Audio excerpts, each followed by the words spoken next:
بسم اللہ الرحمن الرحیم۔ سیلاب آیا، بہت کچھ بہا کر لے گیا۔ اس میں کوئی شک نہیں کہ ہم اس وقت بہت زیادہ پریشانی کے عالم میں ہیں، بہت دکھی ہیں، لوگ پریشان ہیں۔ لیکن پاکستانی ایک ایسی قوم ہے جو صرف مشکل کے وقت میں ہی سارے اکٹھے ہو جاتے ہیں اور ضرور ایک دوسرے کی مدد کرتے ہیں، خیال کرتے ہیں، جیسے زلزلوں میں، سیلاب میں ابھی بھی لوگ بہت کچھ کر رہے ہیں۔ لیکن سوال یہ ہے کہ ہم کب تک چندے اکٹھے کرتے رہیں گے، کب تک ہم ایک دوسرے کے ساتھ اس طرح کا برتاؤ کرتے رہیں گے کہ عام حالات میں کسی اور طرح سے ہوتے ہیں، کوئی تو آ جاتی ہے آفت بلا تو ہم چندہ مانگنا شروع کر دیتے ہیں۔ ہم ایسا کیوں نہیں کرتے کہ اس چندے کی بجائے ہم اپنی قوم کی کچھ تربیت کر لیں۔ ایک زمانہ تھا کہ اسکولوں میں ایک سبجیکٹ پڑھایا جاتا تھا سیوکس نام کا، اور اس کے پریکٹیکل کے طور پہ بہت ساری چیزیں وہ سکھائی جاتی تھیں جو ہمیں ایسے حالات میں کام آئیں۔ مثال کے طور پہ کہیں آگ لگ جائے اس کی تربیت دی جاتی تھی، کہیں سیلاب آ جائیں تو کیسے لوگوں کو بچانا ہے اس کی تربیت دی جاتی تھی، فرسٹ ایڈ کی تربیت دی جاتی تھی، اور ہلال امر اور گرلز گائیڈ جیسی تنظیمیں موجود تھیں۔ ان میں گھروں کو سنبھالنا، چھوٹے چھوٹے جو گھروں کے کام ہوتے ہیں محلے کی سطح پہ ہوتے ہیں، کسی پریشانی کے وقت میں ہم کس طرح سے ایک دوسرے کی مدد کر سکتے ہیں، کام آ سکتے ہیں، اس طرح کی بہت ساری چیزیں سکھائی جاتی تھی۔ اس دفعہ جو میں نے دیکھا ہے وہ یہ ہے کہ صرف اسکاؤٹس کی جو تنظیمیں ہیں وہ بھی کے میں وہ مجھے فعال نظر آئی ہیں، اور انہوں نے آگے بڑھ کے لوگوں کی مدد کی ہے، اور عام دنوں میں بھی میں ان کی ایکٹیویٹیز دیکھتی رہتی ہوں، ہوتی رہتی ہیں۔ اس کے علاوہ کوئی نہ حلال امر کہیں نظر آتی ہے، نہ گرلز گائیڈ کہیں نظر آتی ہے، نہ شہری دفاع کے اچھا شہری ہونے کے لیے جو تربیت دی جاتی تھی، نہ اسکولوں میں اب ایسا کچھ ملتا ہے۔ اسکولوں میں پہلے اسمبلی ہوتی تھی، اسمبلی میں ترانے کے بعد لب پہ آتی ہے دعا بن کے تمنا میری، وہ پڑھا جاتا تھا، ایک جذبہ پیدا ہوتا تھا دلوں میں۔ اور جو پرنسپل ہوتی تھی اسکول کی، خاص کر جس اسکول میں میں نے پڑھا ہے اور باقی اسکولوں میں ایسا ہوتا تھا کہ وہ کچھ نہ کچھ اخلاقی لحاظ سے، تربیت کے لحاظ سے دو چار باتیں اسمبلی میں کرتی تھیں۔ مجھے یاد ہے کہ ہماری پرنسپل اتنے اچھے طریقے سے یونیفارم کے بارے میں بات کرتی تھیں کہ آپ کا یونیفارم ایسا ہونا چاہیے، آپ اس کو دھوئیں، اس کو کلف لگائیں۔ اور وہ وقت تھا کہ جب بجلی کی استریاں نہیں ہوتی تھیں، کوئلوں کی استریوں پہ ہمیں یہ سارا کچھ کرنا پڑتا تھا، کپڑے استری کر۔ تو وہ اتنے اچھے طریقے سے بتاتی تھیں کہ انسان کا دل کرتا تھا کہ ابھی جائیں اور اپنا یونیفارم دھو کے اور استری کر کے کلف لگا کے پہن کے آئیں۔ تو یہ ایک تربیت کا انداز تھا جو ہوا کرتا تھا۔ اب بھی میں یہ دیکھتی ہوں کہ جو ہی اسمبلی بھی میرا خیال ہے اب اسکولوں میں نہیں ہوتی، سیدھے ہی بچے کلاسوں میں چلے جاتے ہیں، تو پھر وہ پڑھائی کا سلسلہ جیسا بھی ہے وہ ہوتا ہے۔ اچھا، اس اسمبلی کے بعد پھر ٹیچرز کی ایک سرکل بنا کے ہماری پرنسپل صاحبہ ان کو کچھ نہ کچھ روزمرہ کی باتیں بتایا کرتی تھیں، اور پھر اس کے بعد سب اپنے اپنی کلاسوں میں اپنے مانیٹر کے ساتھ جاتے، کلاس ٹیچر ساتھ آتے، اور پرنسپل پورے اسکول کا جو ہے وہ راؤنڈ لیتی تھیں۔ یہی کام وہ ریسیس کے بعد لیتی تھیں، اور جو ہر کلاس ہے اس کی ایک ڈیوٹی ہوتی تھی، اسکول کو بھی صاف کرنا ہے، اپنے کمروں کو بھی صاف کرنا ہے۔ اور مجھے یاد ہے کہ ہمارے باقاعدہ مقابلے ہوا کرتے تھے کہ کس کا کلاس روم اچھے طریقے سے ڈیکوریٹ کیا ہوا ہے، کس کا کلاس روم صاف ستھرا ہے، انعامات دیے جاتے تھے۔ یعنی ایک تربیت کا انداز تھا کہ آپ نے گھروں کو بھی اس طرح سے صاف کرنا ہے، اور ساتھ ساتھ یہ بھی تربیت دی جاتی تھی کہ کوئی ایسا موقع آ جائے تو آپ لوگوں کو نے کیسے ایکٹ کرنا ہے۔ تو یہ سب کچھ اسکولوں میں سکھایا جاتا تھا۔ اب کسی کو کوئی پتہ نہیں ہے کس کی مدد کس طرح سے کرنی ہے، تو یہ ساری چیزیں ضروری ہیں۔ کچھ چند ایک تجاویز میں یہ دینا چاہوں گی کہ ایسے وقت کے لیے بجائے اس کے کہ ہم ہر بات میں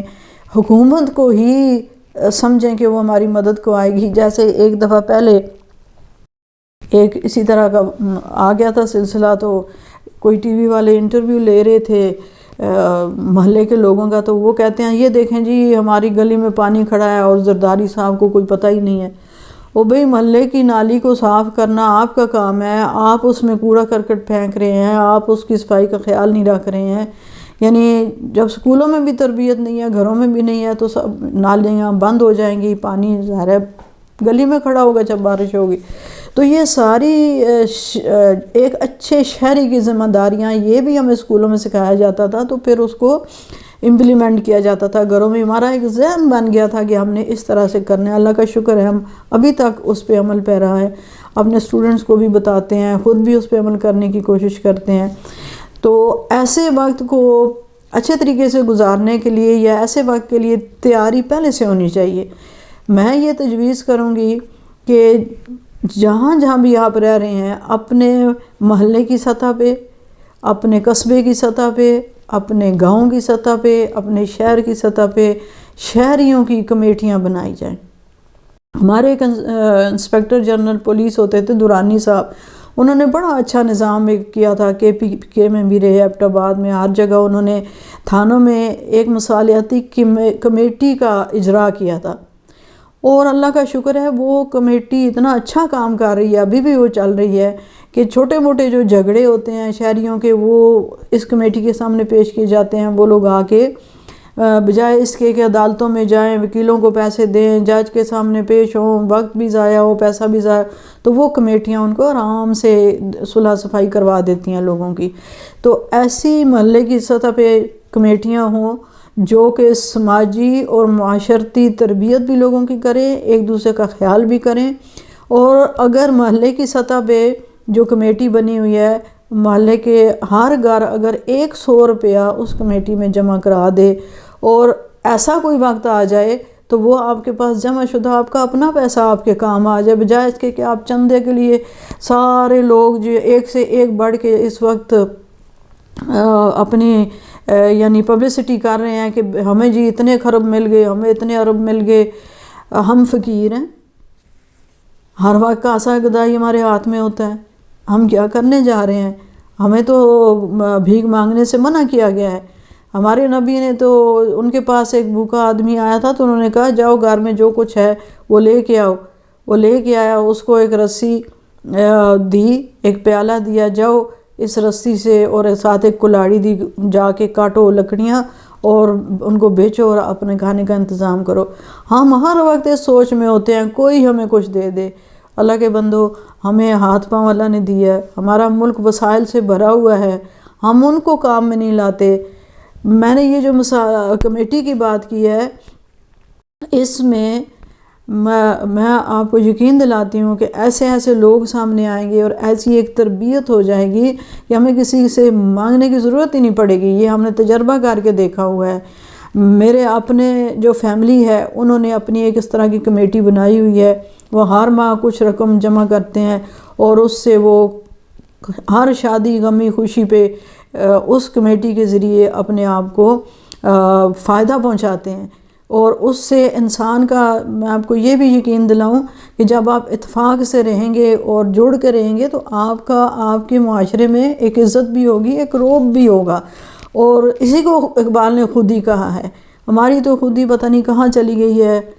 حکومت بھی مانگ رہی ہے، لوگ بھی مانگ رہے ہیں، تنظیمیں بھی مانگ رہی ہیں۔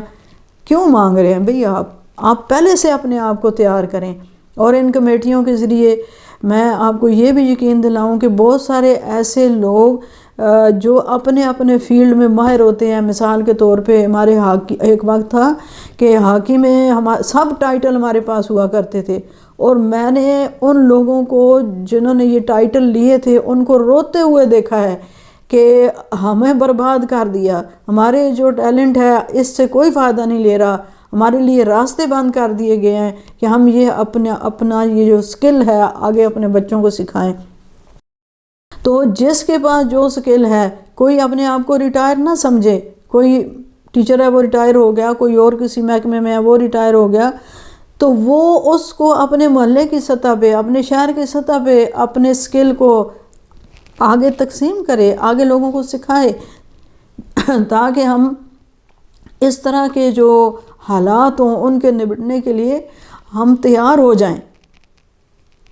ہمیں پہلے سے تیاری کر کے رکھنی ہے۔ تو یہ میری ایک تجویز ہوگی کہ ان ساری یہ جو ہوا کرتی تھیں ایکٹیویٹیز، ان کو بھی ریوائز کیا جائے،